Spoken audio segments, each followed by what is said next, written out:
Welcome to Community Capital, a podcast about investors, visionaries, and community builders, shaping the future one connection at a time. My name is Antonio Namwong, Senior Legal Assistant here at Republic, and I have the pleasure today of talking with Alex Pattis, GP Riverside Ventures, founding group of Hampton, co-author and founder of The Last Money In.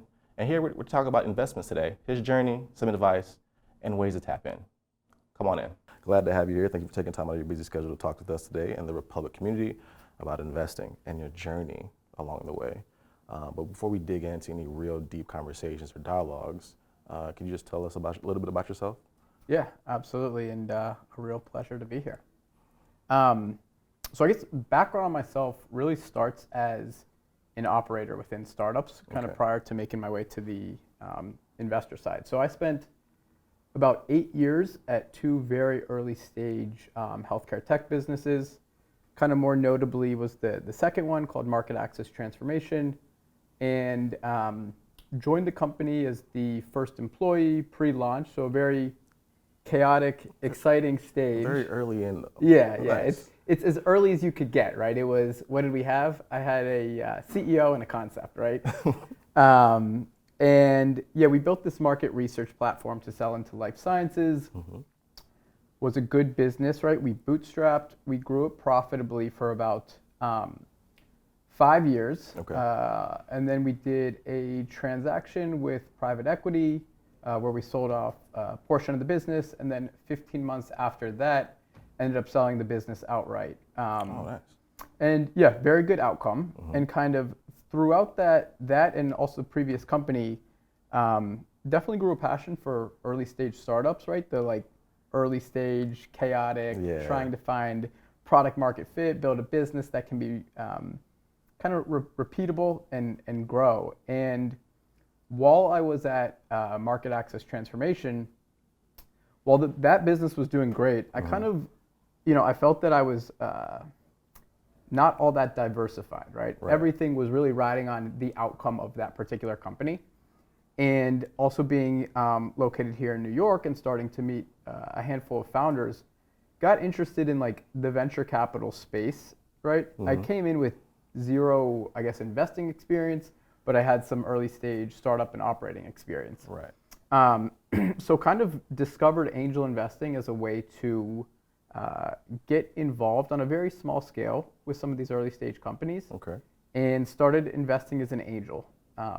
So I did that for about a year, wrote a handful of really small checks, and from there I was also participating in syndicates or special purpose vehicles where other folks would essentially get an allocation to participate in a particular startup, and then other angels like myself and accredited investors would be able to kind of review these deals, see if we wanted to participate in it or not. And it was a nice way for me to start seeing deals, get deal flow, compare side by side some of these deals. And after doing a handful of those, I kind of decided, hey, I want to start one of these syndicates myself and really lean in there. So, it was about probably a 1-2 year ramp up of finding the right deals to participate in, growing the LP base or investor base that wanted to participate in these deals, and just like the A to Z of putting a special purpose vehicle together to invest directly in a company. And I guess, before I go forward, maybe just to clarify, like the way that these special purpose vehicles work is pretty much you're kind of collecting and bundling up checks from multiple individuals to invest in this entity created for the sole purpose of investing and going directly on the cap table of the startup you're investing in. Gotcha. So everybody who invests essentially gets an ownership stake in this special purpose vehicle, which then will sit on that company's cap table. Instead of being like an investor on the cap table itself, you're under the vehicle. Correct. So you may have 5, 10, 100 people that are in the SPV, but to the company it's one line item on the cap table. Which, I think good to touch on like special purpose vehicles because it's a meaningful role of everything I've done over the past 5 years. But yeah, so as I kind of navigated those waters and figured out how to put these SPVs together on a deal by deal basis, really just ramped up, and I guess over the past 4 or 5 years, we've now invested in 200 plus companies. Wow. Deployed like 60 million in capital, and have built out a really nice portfolio over the years, and have also raised a small micro fund. So we now kind of deploy capital through the micro fund, and then also continue to do deal by deal opportunities through SPVs. Well, kudos to you, Alex. Sounds like you're doing amazing things on the investment front, and I think it's very interesting, right? Because you didn't set out to do this, right? You clearly just stumbled upon it. You just happened to be in two startup companies and like, oh, I kind of like this. And then from there, that was the catalyst that kind of got you down the rabbit hole of investing, right? And it got you to be, I believe Business Insider called you or identified you as one of the top 68 VCs in New York City to work with. Yeah. So congratulations. That's no small feat, I imagine. That. Right? You didn't know I knew that, did you? I did not know that was coming up, but that was some great recent press, and Well, that's cool, excited man. to be included That's there. great. Now, I know there may be some viewers, myself included, who aren't really savvy on investments, or that you also may be in a position where you give information and advice to those who are trying to cut their teeth a little bit deeper into investment. What would be a good place to start in terms of whether it's knowledge base or what to look for when making that first early on investment? Yeah, great question. So I think there's a handful of things, right? Mm-hmm. First off is like identifying whether it be platforms or people who are bringing and curating deals your way, right? Mm-hmm. Because when you don't have deal flow, you can't just raise your hand and say, hey, I'm an investor, like founders reach out to me and pitch me your business, right? So navigating deal flow, I think, is quite important, and like starting with some of the platforms or people that are syndicating deals, I think, is a great way to start to see deals, the decks, the deal memos, kind of highlight why this is an interesting opportunity, and be able to compare and contrast, right? Mm-hmm. Another thing I'd say is, depending on the stage, right, for us, we invest very early at pre-seed and seed, and I think at those stages, the most important thing always is the founders, right? Is this individual or this group of founders, are they the right people to run this business? Are they in it for the long run? Based on their background, have they shown success previously as a founder or in this given market or category? So finding that like founder market fit, I think, is always going to be the most important thing, and evaluating that at the early stages. And then the other thing I'll say, which is a mistake that I made, and I talk to a lot of angel investors who make this mistake, is getting too excited too early and investing too much into a company, right? So I think in this venture capital asset class, it's early stage, it's high risk, it's also high reward, right. But you really want to create a portfolio, optimize your kind of chances to find that 100x opportunity, right? So if you do one deal a year, it's going to be pretty hard to find that.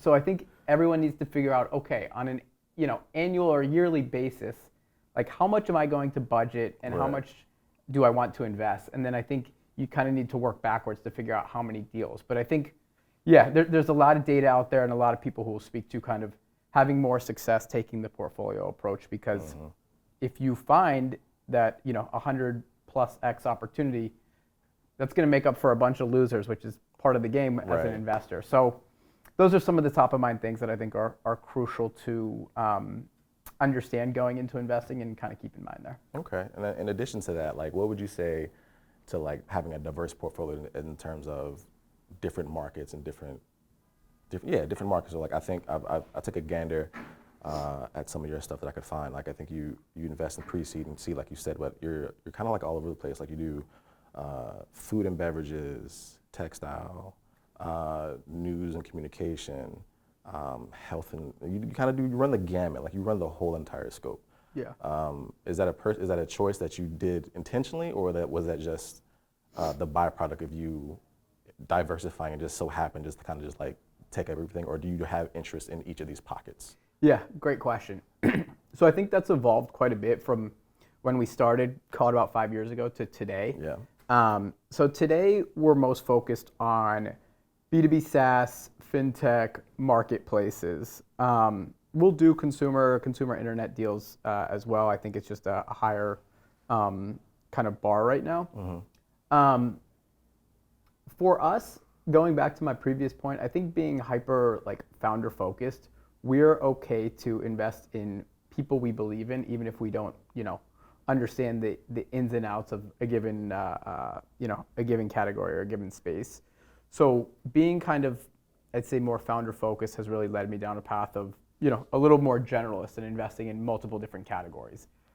I wouldn't necessarily say that's what everybody should do, right? I think as individuals, there's some folks who might come from a healthcare background and are, quite interested in healthcare innovation, biotech, and I think it's okay to kind of stay within that category if that's where the interest is. So I don't think, diversifying across a whole bunch of different industries is a need. I think, angel investors should really think about what categories they're interested in, what categories they understand, and then also factoring in, the access they have and the opportunities they have, and kind of navigating, what feels like the right fit from both the like financial returns profile, but also, where am I interested to put my money behind.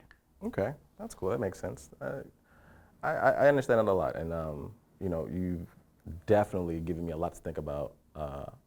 Because again, like we mentioned previously, like I don't have much investment experience, and so a lot of this is like really nuanced, like very nuanced information, but also new information for me to just kind of gather and absorb, and I find it very fruitful and very enlightening. And on that point, right, like I think that's exactly how I felt when I was getting started too. I was like, sure, I had some operating experience, but I wasn't looking at valuations or deal terms or betting on certain people and understanding, their edge versus the competition. And I think, right, there's no specific tip or trick to skip, 3, 5, 10 years of experience. You gotta get in there. And I think, one thing that also might be good to add here and was really helpful for me was, when I decided I was interested in angel investing and wanted to get more involved, I was pretty aggressive in getting in touch with both founders and angel investors and venture capitalists to learn from all of them, right? From founders, it was hearing pitches, but also just understanding that founder kind of profile, personality, the interaction between an investor and a founder. And then investors was actually quite interesting because early on I pitched myself as like this, kind of deal flow guy where, hey, I wanted to learn you as a venture capitalist, what types of deals do you do? What stage do you focus on? What's in and out of scope for your particular fund? And I did so many of those meetings. And I learned a little bit on every single meeting, whether they were individuals that I'm still in touch with today or not. It was an awesome opportunity to get access to founders, hear from them, and learn quite a bit. So I think the hundreds of meetings I did over the years there helps accelerate that understanding of course, the investor seat. The more meetings you have, the more opportunities you get to just cut your teeth and just to learn and get more experiences. And with that being said, I don't know if we talked about it, you may have glanced over, but you didn't start off as like a full-time investor, right? You kind of did this as like a side hustle, like tangential to your regular 9-to-5 corporate job or whatever job you were working at the time, right? Yeah, good point. So started out as a side hustle. I'd say the first 3 years, it was a true side hustle. Outside of my 9-to-5 job, I was sourcing deals, talking to founders, meeting investors, putting SPVs together. I think the SPV outlet, right? It's a bit different from a traditional fund in like raising capital up front and then deploying it over certain years, a certain number of companies.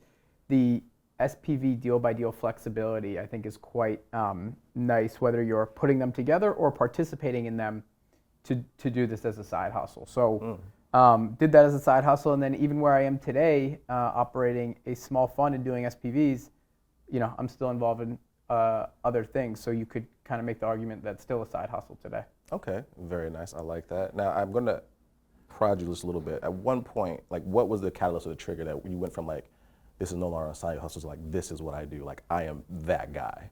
I'd say, I don't know if there was a specific time, but maybe a couple years in when I truly felt that I was consistently accessing and seeing the right early stage deals, meeting the right founders, getting an allocation, getting an opportunity to participate, and actually participating. I think, at first you kind of have that hunch like, okay, these are good deals that I'm getting in. But after I gave it maybe a 2-3 year horizon of actually starting to see markups where, you've got larger institutional funds that are marking up these companies and are essentially investing in these companies at higher valuations, which it's not the end of the journey, but it kind of highlights you're on the right path, right? I'm getting in early. We've now got folks that are coming in at 2x, 3x, 10x, 50x. And I think as I started to see more of these markups, it definitely highlighted, okay, like I'm here, I've put the work in, I'm getting in the right deals. There's a lot more upside opportunity if I continue to lean into this. So there's probably like a handful of deals that maybe happened over a handful of months where I was like, I'm in this, I'm not leaving. Nice. It's always nice to be able to sit down with just other creatives, entrepreneurs, and just individuals when they're pursuing something they're really passionate about, and hearing them talk about their journey and finding that not necessarily at a point in time, but like maybe a window where like it all kind of like all the hard work kind of paid off, and like, oh, I got this. I'm good. I'm solid. Yeah. And that's pretty cool, and it's very great to hear that from you, because I have content creators and friends who just do their own things, but none within the financial world and the investment world. So it's pretty cool and interesting to hear that. It gives me hope. I don't know if I'll be the top 68, one day, but it gives me hope that, there is a light at the end of the tunnel, and that that it's not all like confusing lingos and terms. Like eventually, like I'll know what's going on.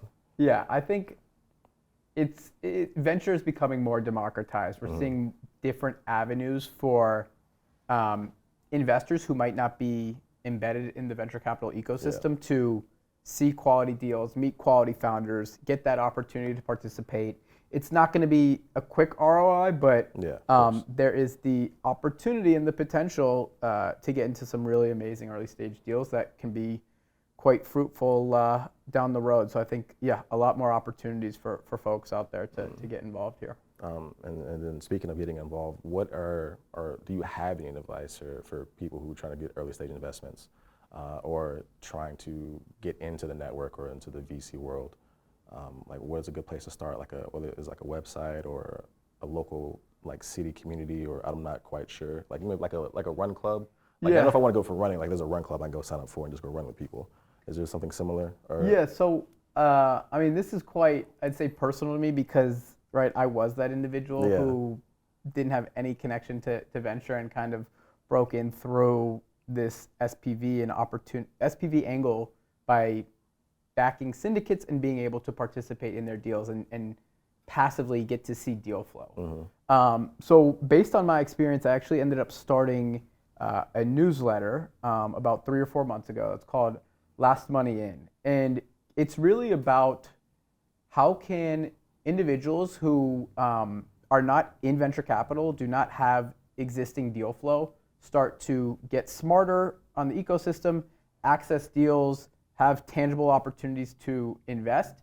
And so, we started this newsletter. We do weekly posts and deep dives on how do SPVs work, how are they different from a traditional venture fund, how can they be leveraged to build a track record and a portfolio, or break into venture capital, or go on to raise your own fund, or just evaluate kind of deals on a deal by deal basis and figure out kind of what is the right way to allocate capital, how do I think about how much I should be allocating based on my personal situation, and optimize for building a true portfolio and finding some of those massive upside opportunities. So my partner, his name's Zach Ginsberg. He also runs a syndicate called Com Ventures.